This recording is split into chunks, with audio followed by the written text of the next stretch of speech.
10 साल के बाद 16वीं लोकसभा में राजेश रंजन और रंजीता रंजन एक साथ नजर आएंगे। हमारे साथ दोनों सांसद मौजूद हैं। आप लोगों का बहुत बहुत धन्यवाद।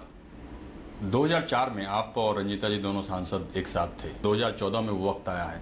इस बीच में इतना उतार चढ़ाव आपकी जिंदगी में, आप दोनों की जिंदगी में आया। हम लोग सांसद रहे या ना रहे, हम दोनों व्यक्ति का कंप्लीट लाइफ जरूरतमंद इंसान और अभावग्रस्त इंसान के लिए होता है। जनता दल यू के अध्यक्ष शरद यादव को हराने में आपने कामयाबी हासिल की, लेकिन आपको दुख होता है कि आप रंजीता जी से शर्त हार गए?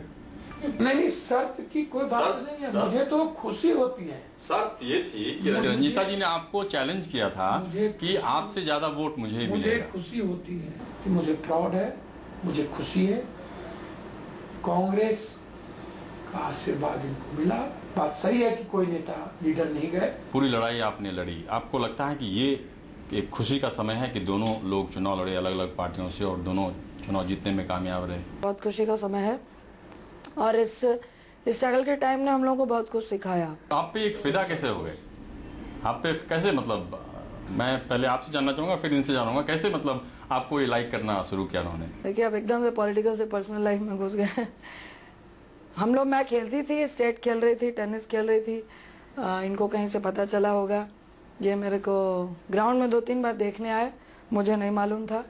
और वहीं से ये लोग आनंद मार्गी हैं, इसलिए इनके मन में ये था कि इंटरकास्ट करनी है।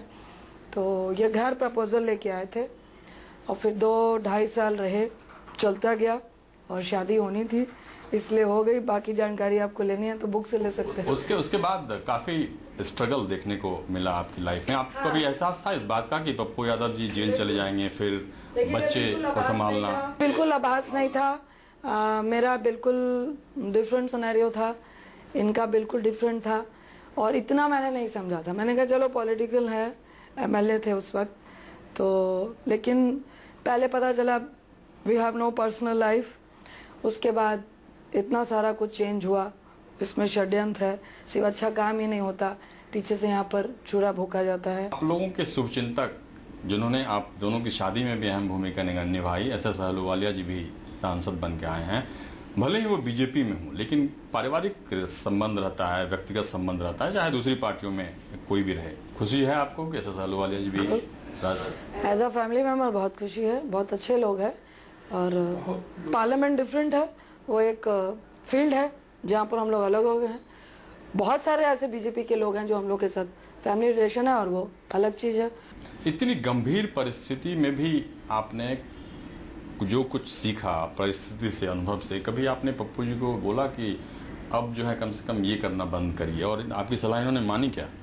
जब से दोनों आए पॉलिटिक्स में, नाउ वी रियलाइज की this is very tough.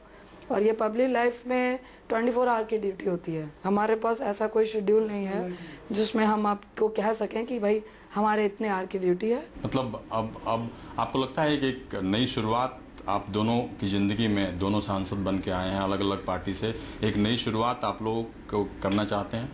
First time जब बनी तो मेरी बिटिया सिर्फ 7 मंथ की थी, तो एक as a lady, as a mother, निश्चित तौर से हम लोग इंडिया में खासकर विमेन को बहुत ज़्यादा घर का भी हो जाता है और वो अटैच भी होती है। अब मेरी बिटिया भी बड़ी है, बेटा भी बड़ा है और मेरे ख्याल से मैं अब ज़्यादा मजबूत हूँ क्षेत्र को टाइम देने के लिए, पॉलिटिक्स को टाइम देने के लिए। धन्यवाद पप्पू यादव जी आपका, रंजीता रंजन जी आपका न्यूज़ 24 से बात करने के लिए, और शुभकामना कि आप दोनों सांसद के रूप में अपनी प्राथमिकताएं जो भी आपकी हैं वो अपने क्षेत्र के लोगों के लिए करें। ये थे पप्पू यादव जी और रंजीता रंजन जी जिन्होंने न्यूज़ 24 से खास बातचीत की।